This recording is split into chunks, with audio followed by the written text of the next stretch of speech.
Rudeninis vejos tręšimas labai svarbu. Niekada nepamirškite, kad turi eiti miegoti veja soti. Pavalgiusi, lygiai taip pat kaip jūs, negalite alkaniai eiti miegoti. Jeigu veja bus silpna, ją tikrai užpuls ligos, kenkėjai ir pavasarį turėsite daug problemų. Daug plikų vietų, daug sergančių bus sunku atstatyti.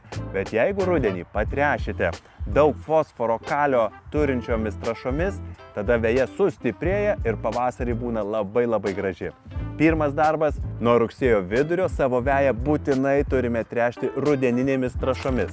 Tai yra tokios trąšos, kuriuose yra mažai azoto iki 10 dalių, daug fosforo, kalio ir mikroelementų.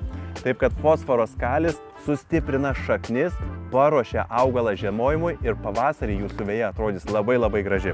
Štai tokios Mivena trąšos labai puikiai tinka. Netgi šios trąšos turi geležies. Geležis užtikrina, kad neplis samana, nes būna taip, kad po sniegu samana plinta, auga ir pavasarį nutirpus mes randame savo veją labai samanotą. Ši trąša užtikrina, kad nebus samanos ir mūsų veja bus labai stipri. Nuo vidurio rugsėjo iki maždaug lapkričio vidurio galite tręšti šiomis trąšomis. Ir viskas, veja eina miegoti. Trąšų išbėrimo norma yra 2-3 kg arui. Ir šias bei kitas rudeninės trąšas rasite edotnuvaseeds.lt.